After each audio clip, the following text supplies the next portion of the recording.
नमस्कार विद्यार्थी मित्रांनो, अभ्यास मित्र परिवारामध्ये तुम्हा सर्वांचं स्वागत आहे। सर्वप्रथम काल शिक्षक दिन होता आणि शिक्षक दिनाच्या निमित्ताने खूप सारे विद्यार्थ्यांनी मेसेज आणि कॉलच्या माध्यमातून शिक्षक दिनाच्या आम्हाला शुभेच्छा दिल्या, त्याबद्दल सर्वांचं खूप खूप धन्यवाद।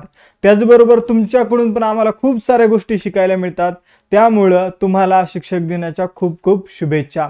बघा मित्रांनो, शिक्षक दिन होता आणि शिक्षक दिनाच्या निमित्ताने आपण अभ्यास मित्र ॲप्लिकेशनवर सुद्धा एक स्पेशल डिस्काउंट ऑफर ठेवली होती, 50% पर्यंत डिस्काउंट। तर तुम्ही आजही या ऑफरचा फायदा घेऊ शकता आणि अभ्यास मित्र ॲप्लिकेशन बरोबर अभ्यास मित्र सरळ सेवा ॲप्लिकेशनवरील कोर्सेसवर सुद्धा हे 50% डिस्काउंट आपला आहे, त्याचा फायदा घेऊन तुम्ही हे जे कोर्सेस आहे ते कमी प्राइस मध्ये परचेस करू शकता।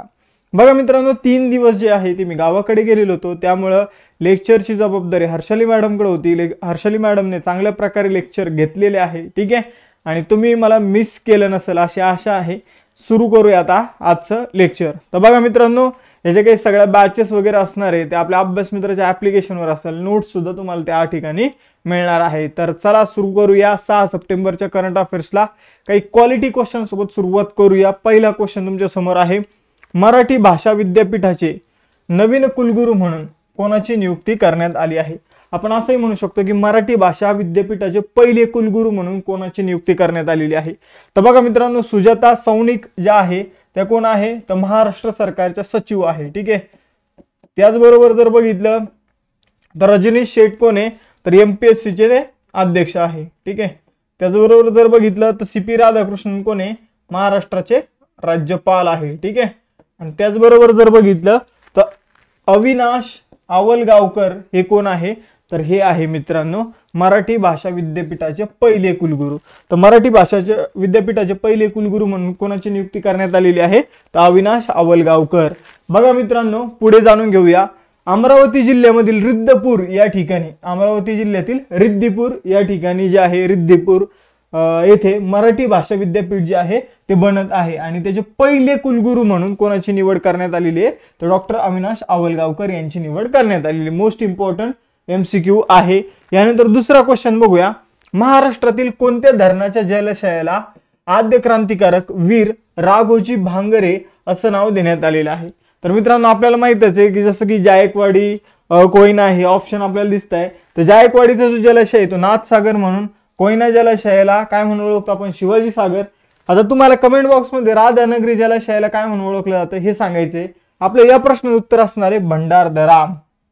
तर भंडारदरा या धरणाचा जो काही जलाशय आहे, प्रवरा नदीवर हे भंडारदरा धरण आहे आणि या धरणाच्या जलाशयाला राघोजी भांगरे असं नाव देण्यात आलेले आहे। पूर्ण नाव आद्य क्रांतिकारक वीर राघोजी भांगरे असं असणार आहे। बघा मित्रांनो, भंडारदरा धरण जे आहे ते 1926 मध्ये बांधण्यात आलं होतं। ते आशिया खंडातील सर्वात जुनं धरण आहे आणि याचं मूळ नाव जे होतं ते विल्सन डॅम असं होतं, ठीक आहे। यानंतर पुढे जाऊया मित्रांनो, तिसरा क्वेश्चन, पॅरिस ऑलिम्पिक 2024 मध्ये पुरुष भालाफेक स्पर्धेत सुमित अंतिलने कोणतं पदक जिंकलं?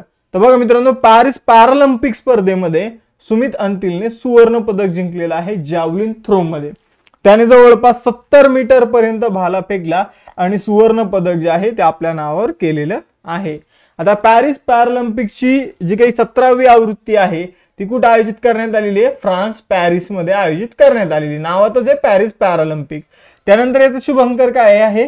तर फ्रायजेस हा त्याचा शुभंकर आहे, नाव लक्षात ठेवा फक्त, ज्याला मॅस्कॉट इंग्रजीमध्ये म्हटलं जातं। ब्रीद वाक्य आहे गेम्स वाईड ओपन। एकूण खेळ असणारे 22, भारताचे जे काही खेळाडू ते 12 खेळांमध्ये सहभाग घेणार आहे आणि भारताचे जवळपास 84 खेळाडू जे आहे त्यांनी या स्पर्धेमध्ये सहभाग घेतला। आतापर्यंत जर बघितलं तर भारत 15व्या स्थानावर आहे। एकूण यादीमध्ये भारत कितव्या स्थानावर आहे? मेडल टॅलीमध्ये 15व्या स्थानावर आहे। यानंतर पुढे जाऊया, चौथा question, a journey from black gold to white gold हे पुस्तक कोणी लिहिलं? तर journey from black gold to white gold हे पुस्तक लिहिलं मित्रांनो कुलदीप गुप्ता यांनी। तर यांनी यामध्ये एका मुलाची, एका व्यक्तीची, एका व्यापारीची कहाणी सांगितलेली आहे, गोष्ट सांगितलेली आहे। करण नावाचा जो मुलगा आहे त्याचा हा प्रवास आहे, ज्याने सुरुवातीला कच्च्या तेलाचा आणि नैसर्गिक वायूचा जो काही बिझनेस होता तो सुरू केला, ठीक आहे। आणि मग हळूहळू त्याला कळालं की यामुळे पर्यावरणाचं नुकसान होत आहे आणि त्यानंतर तो अक्षय ऊर्जेकडे, म्हणजे जसं की सौर ऊर्जा झालं तर त्याकडे वळाला. ठीक आहे, अशा प्रकारची ही स्टोरी आहे या पुस्तकामध्ये, ज्या पुस्तकाचं नाव आहे a journey from black gold to white gold. ठीक आहे, आणि हे पुस्तक आहे कुलदीप गुप्ता यांचं.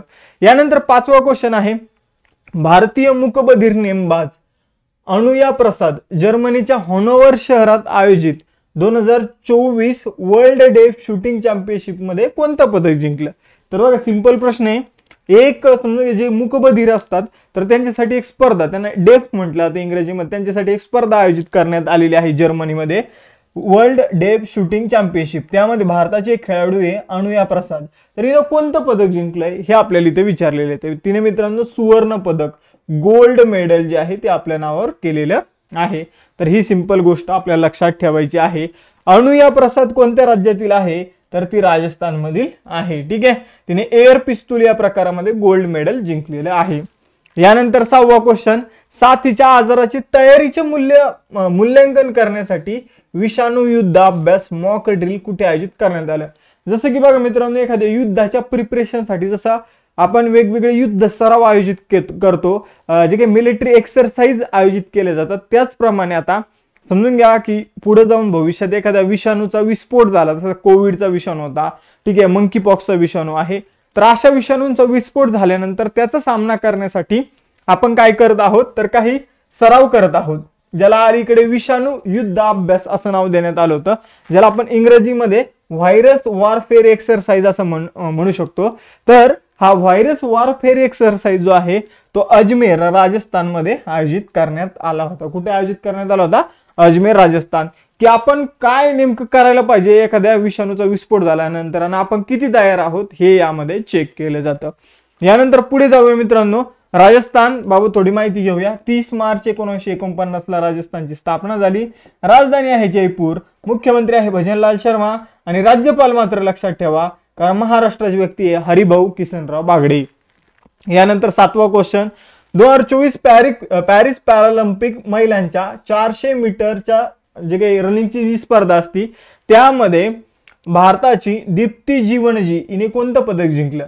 तर बघा मित्रांनो, 400 मीटरची जी काही स्पर्धा असते पळण्याची त्यामध्ये दीप्ती जीवनजी यांनी कांस्य पदक जिंकलेलं आहे. यानंतर पुढे जाऊया, पुढील क्वेश्चन बघूया.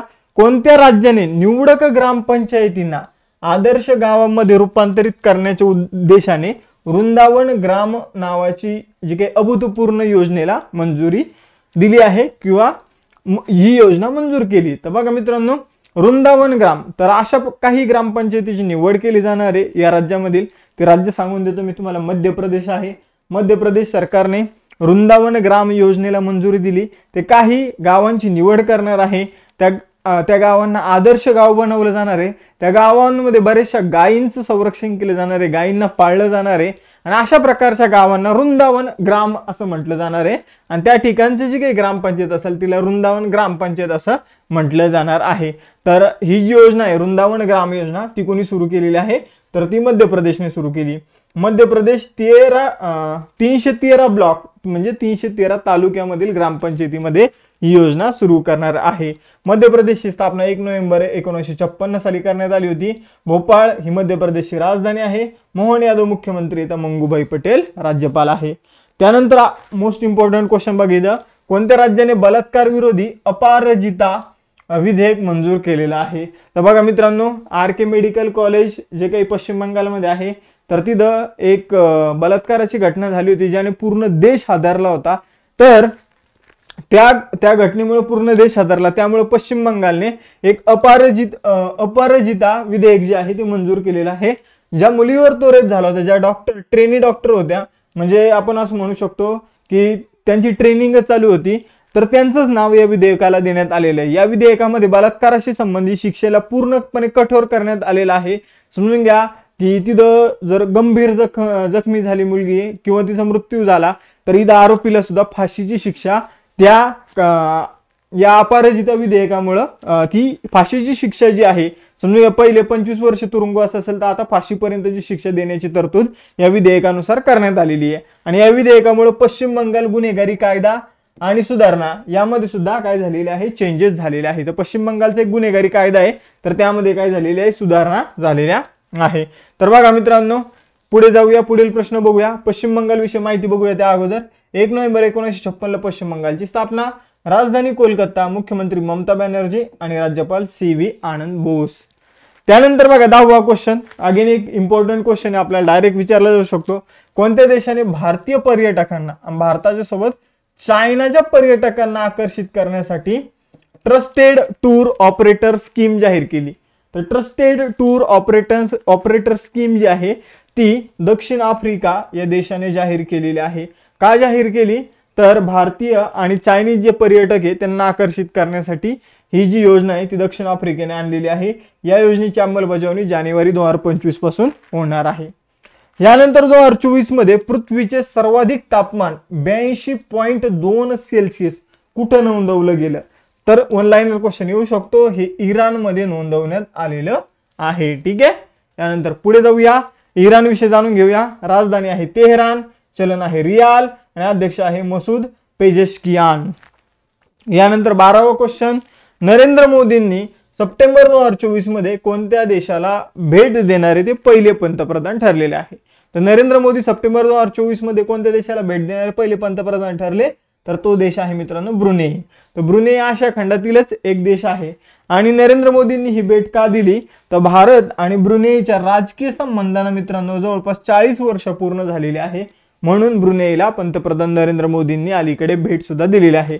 तर आपल्याला असा प्रश्न विचारला जाऊ शकतो की भारत आणि डायडॅश या देशांच्या संबंधाला 40 वर्ष पूर्ण झाले, राजनैतिक संबंधाला 40 वर्ष पूर्ण झाले, तर आपल्याला उत्तर द्यावं लागेल ब्रुनेई. यानंतर पुढे जाऊया मित्रांनो. बघा ब्रुनेई कुठं आहे? आशिया खंडातीलच देश आहे. ठीक आहे. त्यानंतर ब्रुनेई डॉलर तिथलं चलन आहे. त्यानंतर बघा याची राजधानी जी आहे इथं थोडी टायपिंग मिस्टेक झालेली आहे, तर मी प्रॉपर उद्या तुम्हाला राजधानी सांगेल. पंतप्रधान हसन बोलकिया. यानंतर 13वा क्वेश्चन बघूया. 2024 तुआंकू मुहारीज ट्रॉफी, जे स्क्वॉश नावाचा खेळ असतो बघे, तर स्क्वॉश नावाच्या खेळाची एक स्पर्धा आहे 2024 तुआंकू मुहारीज ट्रॉफी. तर याचं पुरुषांच्या एकेरीचं विजेतेपद कोणी जिंकलेलं आहे? तर याच्या पुरुषांच्या एकेरीचं विजेतेपद अभय सिंह यांनी जिंकलेलं आहे. तर काही ऑनलाईन क्वेश्चन आपल्याला ॲज इट इज लक्षात ठेवायचे. या स्पर्धेच्या विजेत्याला $15,000 एवढं बक्षीस जे आहे ते दिलं जातं. तर हे जे बक्षीस आहे ते अभय सिंह याला मिळालेलं आहे. त्यानंतर 14वा क्वेश्चन, भारत आणि युनेस्को या दोघांनी, भारत सरकार आणि युनेस्को, ठीक आहे, युनायटेड नेशनची जी काही युनेस्कोचा दर्जा वगैरे देणारी जी काही संस्था आहे, ठीक आहे, तर युनेस्को आणि भारताने मिळून काय केलेलं आहे? तर मुख्य विज्ञान सल्लागार गोलमेज परिषद, मुख्य विज्ञान सल्लागार गोलमेज परिषद, तर या परिषदेचं आयोजन कुठे केलेलं आहे? तर या परिषदेचं आयोजन भारत सरकार आणि युनेस्कोने मिळून या परिषदेचं आयोजन पॅरिस फ्रान्समध्ये केलेलं आहे. याची थीम काय होती? तर बघा, fostering open science, bridging knowledge asymmetric and building science advice capacity globally. तर अशी भली मोठी थीम होती. ठीक आहे. तुम्ही आता एकदा कानावर ऐकलेली आहे, जर परीक्षेमध्ये आलं तर इझिली तुम्हाला लगेच आयडेंटिफाय होऊन जाईल. ठीक आहे.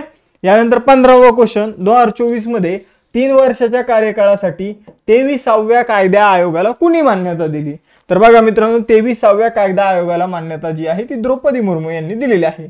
मग त्याचे अध्यक्ष कोण असतील, सदस्य कोण असतील, तो पुढचा करंट अफेअर्सचा भाग असणार आहे. बघा मित्रांनो, जो काही 22वा कायदा आयोग आहे तर त्याचा कार्यकाळ जो आहे तो समाप्त होणार आहे, झालेला आहे ऑलरेडी 31 ऑगस्टला.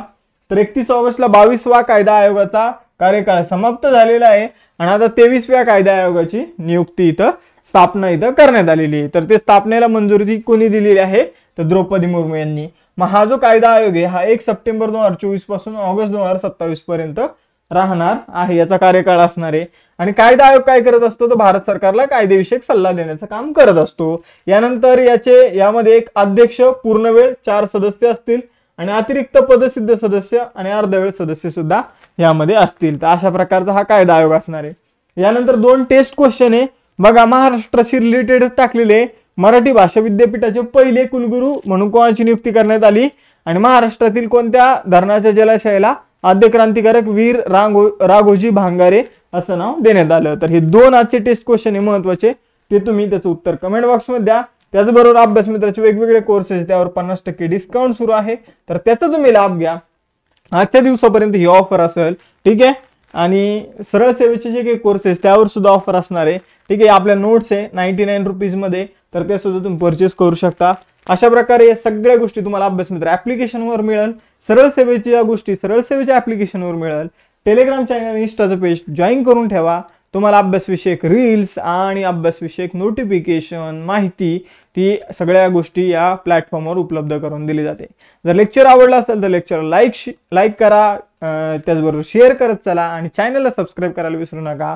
ठीक आहे, सर्वांना हॅव अ नाईस डे. जय हिंद. चलो बाय बाय एव्हरीवन.